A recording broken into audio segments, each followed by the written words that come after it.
ప్రజా సమస్యలపై బీజేపీ శ్రేణులు పోరాటాలు చేయాలని మేడ్చల్ జిల్లా బీజేపీ అధ్యక్షుడు బుద్ధి శ్రీనివాస్ పిలుపునిచ్చారు. స్థానిక సమస్యలను గుర్తించి ప్రజల పక్షాలను నిలుస్తూ పార్టీ బలోపేతానికి కార్యకర్తలు కృషి చేయాలని సూచించారు. నాగారం డివిజన్లో బీజేపీ అధ్యక్షుడు కొండబోయిన నాగరాజు అధ్యక్షతన నిర్వహించిన డివిజన్ కార్యవర్గ సమావేశానికి ముఖ్య అతిథులుగా బుద్ధి శ్రీనివాస్, మేడ్చల్ కాంటెస్ట్ ఎమ్మెల్యే అభ్యర్థి ఏనుగు సుదర్శన్ రెడ్డి, రాష్ట్ర బీజేపీ నాయకులు విక్రమ్ రెడ్డి, నాగారం మాజీ మున్సిపల్ చైర్మన్ కౌకుంట్ల చంద్రారెడ్డిలు హాజరయ్యారు. కేంద్ర ప్రభుత్వం ప్రధాని నరేంద్ర మోడీ నాయకత్వంలో పేద ప్రజల సంక్షేమం కోసం కృషి చేస్తూ దేశాన్ని అన్ని రంగాల్లో అభివృద్ధి పదంలో నడిపిస్తోందన్నారు. రాష్ట్రంలో కాంగ్రెస్ ప్రభుత్వం అనుసరిస్తున్న విధానాలపై ప్రజల్లోకి వెళ్లి పోరాటాలు నిర్వహించాలని పార్టీ శ్రేణులకు పిలుపునిచ్చారు. స్థానిక సమస్యలను గుర్తించి ప్రజల పక్షాన పనిచేస్తూ ప్రభుత్వ వైఫల్యాలను ఎండగట్టాలని సూచించారు. ఈ కార్యక్రమంలో లక్ష్మీ వేణుగోపాల్, శ్యామ్ సుందర్, తిరుమల రెడ్డి, మాజీ కౌన్సిలర్ శ్రీనివాస్ గౌడ్, జనరల్ సెక్రటరీలు, మహిళా అధ్యక్షురాలు జ్యోతి పాండే తదితరులు పాల్గొన్నారు. కాంగ్రెస్ పార్టీ 6 గ్యారెంటీల పేరుతోటి ఎన్నో కళ్ళబొల్లో మాటలు చెప్పి ఏ ఒక్కటి కూడా వాగ్దానం నెరవేర్చకుండా ఈనాడు అధికారంలోకి వచ్చి దాదాపు 32 నెలలు అవుతుంది. 1 నెల కాదు, 2 నెలలు కాదు, 32 నెలలు అవుతుంది. ఇప్పటి వరకు కూడా ఎలాంటివి కూడా ఆయన అమలుపరచలేదు. ఇంతకుముందు ఆయన చెప్పింది 100 రోజులనే 6 గ్యారెంటీలు అమలుపరుస్తాడు. ఒక ఆర్టీసీ బస్సు తప్ప ఏది కూడా చేయలేదు.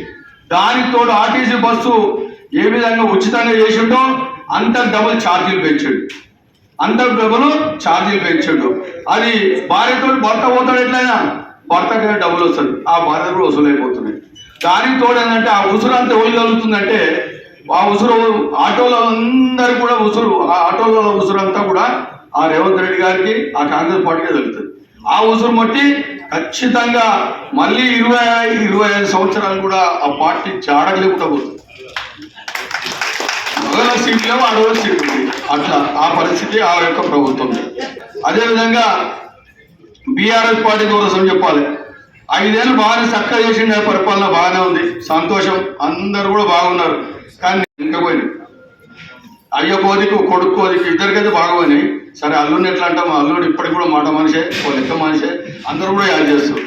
కానీ వాళ్ళు బీఆర్ఎస్ పార్టీ పరిస్థితి అది. మళ్ళీ వాళ్ళు ఏం చూస్తారు అంటే అయ్యా కాంగ్రెస్ బొందలు పెట్టి బీఆర్ఎస్ లో తెలంగాణలో రాదు, ఈ దక్షిణాల్లో బీజేపీ లేదు, బీజేపీ ఎప్పటికీ రాదు ఇక్కడ అని వాళ్ళ నాయకులు, వాళ్ళ కార్యకర్తలకు వాళ్ళు ఇతబో చెప్తారు. కొంతమంది నాయకులు వాళ్ళు నమ్ముతా ఉన్నారు. అరే రాదురా నాయన, ఈ టీఆర్ఎస్ ఇక్కడ రాదు, అది 10 ఏళ్ళ కథం అయిపోయింది, ఇక మళ్ళీ ఇక్కడ రాదని చెప్తుంటే కూడా వాళ్ళకి ఇంకా కూడా వస్తుంది అనే భ్రమలో చాలా మంది ఉన్నారు. ఈ పార్టీ అంట మన పార్టీ అనంట సిపిఎస్సి వెంకట అధ్వానం ఉంది బీజేపీ. అసలు సోషల్ మీడియా చూస్తున్నారా చూస్తలేరా వాళ్ళకి అర్థం కాదు. ఖచ్చితంగా రాబోయే రోజులలో బీజేపీ పార్టీ ఇంకా 28 నెలల నాడు అధికారం బీజేపీ ముఖ్యమంత్రి ఉంటాడు ఇక్కడ. మనమంతా అందరం కూడా ఆనాడు సంతోషంగా ఉంటాం. మనమే కాదు, తెలంగాణ ప్రజలంతా కూడా సుఖ సంతోషంతో ఉంటారు. ఉచిత వాగ్దానం చెప్పరు, ఏదైతే వాగ్దానం చెప్తారో ఆ వాగ్దానం గ్యారంటీగా అమలు పరుస్తారు. ఈ కాంగ్రెస్ పార్టీ ఇక గెలవలేమని ఏం చేస్తుందంటే ఎన్నికలు ఏ ప్రభుత్వం కూడా నాకు తెలివి వచ్చినాక కూడా నేను 86, 87 నుంచి అయితే నాకు బాగా జ్ఞాపకం ఉంది. కాంగ్రెస్ ప్రభుత్వం గతంలో కూడా ఉంది, కానీ ఎప్పుడు కూడా 32 నెలలు స్థానిక సంస్థలు ఎన్నికలు సరదా. దానితోడు దొడ్డిదారిన ఈనాడు ఏం చేస్తుంది అంటే సింగిల్ విండో ఎన్నికలు నామినేషన్ రూపకంగా మా కాంగ్రెస్ వాళ్ళకే, మా కాంగ్రెస్ అభ్యర్థులకే, మా కాంగ్రెస్ ఏజెంట్లకే ఇచ్చుకుంటామని ఓ దొడ్డితోడిన పోతున్నారు. మనోలో పుణ్యాత్ములు పోయి కోర్టులో పోయి ఆపేసారు. కానీ అక్కడెక్కడో జరిగినాయి అని చెప్తున్నారు. మరి ఎంతవరకు కరెక్ట్ కాదు అది. ఖచ్చితంగా కూడా అది ఆపడం జరుగుతుంది, ఖచ్చితంగా ఉంటుంది. ఇక జిహెచ్ఎంసీ ఎన్నికలకు వచ్చినట్లయితే ఇక వాయిదాలు వేస్తా ఉన్నాడు. ఇప్పుడే అయితే ఆగస్టులో అన్నాడు, మేలో అన్నాడు, జూన్లో అన్నాడు, ఇప్పుడు నవంబర్ అంటున్నాడు. నవంబర్ కూడా అయితే నమ్మకం లేదు. కాకపోతే అయితే మార్చి 31 వరకల్లా కూడా కావచ్చు అని నాకు నమ్మకం. అది కూడా ఎందుకు, కేంద్ర బడ్జెట్ వస్తుందని, లేకపోతే లేదు. ఇక పంచాయతీ ఎలక్షన్ పెట్టిందంటే కూడా కేంద్ర బడ్జెట్ అయ్యా పంచాయతీలు తల్లడిల్లు ఆడుతున్నాయని ఆ విధంగా పెట్టండి తప్ప, లేకపోతే ఆ ప్రేమతోటి కాదు. ఆ మున్సిపల్ కూడా అదే. ఇట్లా చెప్పాలని పోతే ఇప్పుడు కూడా ఏ సర్పంచ్ని అడిగినా, ఎక్కడ పోయినా, ఏ వార్డు మెంబర్ని అడిగినా పల్లెలలో పోతే రూపాయి కూడా రాష్ట్ర ప్రభుత్వం నుంచి ఖజానా లేదు. దానికి తోడు గత ప్రభుత్వం కేసీఆర్ గవర్నమెంట్ టీడీ రూపకంగా నేనున్నప్పుడు, నేను కొత్త సర్పంచ్ పోటీల్లో సర్పంచ్ ఉన్నప్పుడు టీడీ రూపకంగా పిచ్చి అమౌంట్ వస్తుండే మనకు. పంచాయతీలకు వస్తుండే, మండల పరిషత్కి వస్తుండే, జిల్లా పరిషత్కి వస్తుండే, గవర్నమెంట్కి పోతుండే. కానీ అట్లా కాదు, పుణ్యాత్ముడు ఏం చేసిండు, నెక్స్ట్ వచ్చేసరికి మొత్తం కూడా టీడీ రూపకం మాఫీ చేసిండు, తీసేసిండు, మొత్తం ప్రభుత్వ ఖజానా తీసుకుపోయాడు. అది కానీ ఎక్కడ కూడా ఏ పంచాయతీకి ఇస్తలేడు, ఏ మండలానికి ఇస్తలేడు, ఏ జిల్లా పరిషత్కి ఇస్తలేడు. గత ప్రభుత్వం మున్సిపాలిటీలకు, పంచాయతీలకు పొల ప్రగతి అని, మున్సిపాలిటీలను పట్టణ ప్రగతి అని, నేను ఉన్నప్పుడు కూడా చైర్మన్ ఉన్నప్పుడు ఎవ్రీ మంత్ 23 లక్షల రూపాయలు ఇస్తుంది. ఎందుకంటే ఆ టీడీ ఇవ్వలేకపోతున్నాం కనుక ఇట్లనన్నా ఇస్తాను, ఆ పుణ్యమన కట్టుకుని. కానీ ఈ పుణ్యాత్ముడు అయితే రూపాయి ఇచ్చిన పాపం లేదు. ఇంకోటి చెప్పాలంటే ఇవాళ ఇవన్నీ తీసుకుపోయి కూడా ఆఖరు కొన్ని పల్లెలు కూడా ఆఖరుకు ఇవాళ ఏం చెప్పాలా, అంకిరెడ్డి పిల్లల్ని తీసుకుపోయి కూడా జిహెచ్ఎంసీ కార్పొరేషన్లో చేసి ఆ దిక్కు దశ లేదు. వాళ్ళకి ఎవరు అసలు ఎక్కడ పోవాలో తెలియదు, ఏడి పోవాలో తెలియదు. ఆఖరికి ఒకటి పుణ్యాత్ముడు ఏంటంటే ఆ మనమందరి దేవాలను, భగవంతుని దేవాలను మనకు ఒక ఎంపీనిచ్చి కనుక తెల్లారులేస్తే ప్రతిదానికి ఆయన దానికి కుర్తా ఉన్నారు. కాంగ్రెస్ పార్టీ పోతుడు, టీఆర్ఎస్ పోతుడు, మన బీజేపీ పోతుడు. ఆయన గిట్ట లేకుండా మాత్రం ఇంకా ఈ ఒక చెప్తున్నా ఈ మేడ్చల్ పార్లమెంట్ నియోజకవర్గం మొత్తం ఏట్లే పోతుండే. ఆయన తెల్లారి ఒక ఆపద్బంధువుల లెక్క 24 అవర్స్ ఎప్పుడు కూడా ఆయన రెడీ ఉంటాడు.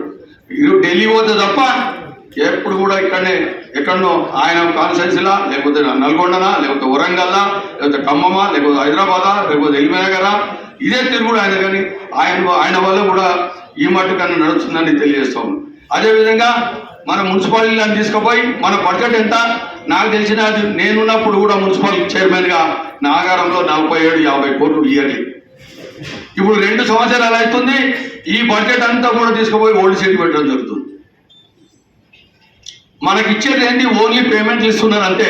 రూపాయి కూడా ప్రభుత్వ సొమ్ము, మన సొమ్ము, ప్రభుత్వ సొమ్ము కాదు, మన ట్యాక్సెస్, మనం కట్టిన ట్యాక్సెస్, మనం తీసుకున్నటువంటి పర్మిషన్, పెట్రోల్మెంట్ ఛార్జీ, ఇవన్నీ కూడా అక్కడ తీసుకుపోతున్నాడు. ఇట్లా చెప్పాలంటే మనది ఒకటే కాదు, మనది ఎంత, కట్కేశ్వర ఎంత, బోడుపల్లి ఎంత, ఫిర్యాదు ఎంత, నిజాంపేట అయితే దాదాపు 200-250 కోట్లు.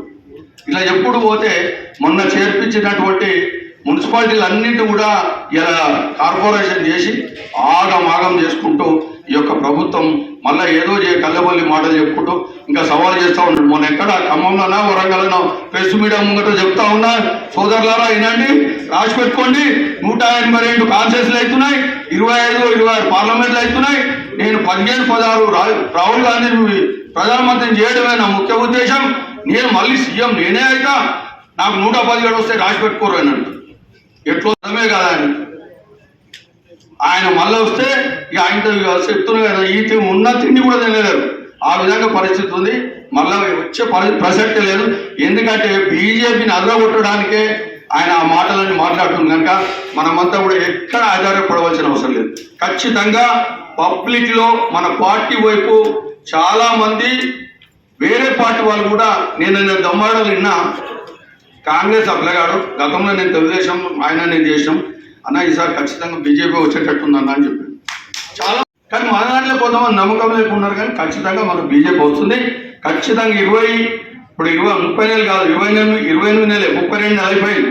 ఇంక 28 నెలలు మన ముఖ్యమంత్రి అవుతాడు. ఖచ్చితంగా మనమంతా అధికారంలో ఉంటామని తెలియజేస్తా ఉన్నాం. అది దయచేసి ఏంటంటే ప్రతి కార్యకర్త కూడా గతంలో తెలుగుదేశంలో సిద్ధాంతం ఏంటంటే రోజుకు 2 గంటలన్నా పార్టీకి పనిచేయాలా, లేని ఎడల వారానికి ఒక 8 గంటలన్నా పనిచేయాలా, అట్లా సిద్ధాంతం ఉంటే ఖచ్చితంగా మనమంతా కూడా కలిసి ఆ విధంగా ముందుకు వెళ్ళాలని, ముందుకు వెళ్తానని కోరుకుంటూ ఈ అవకాశం ఇచ్చిన మీ అందరికీ కూడా పేరు పేరు ధన్యవాదాలు.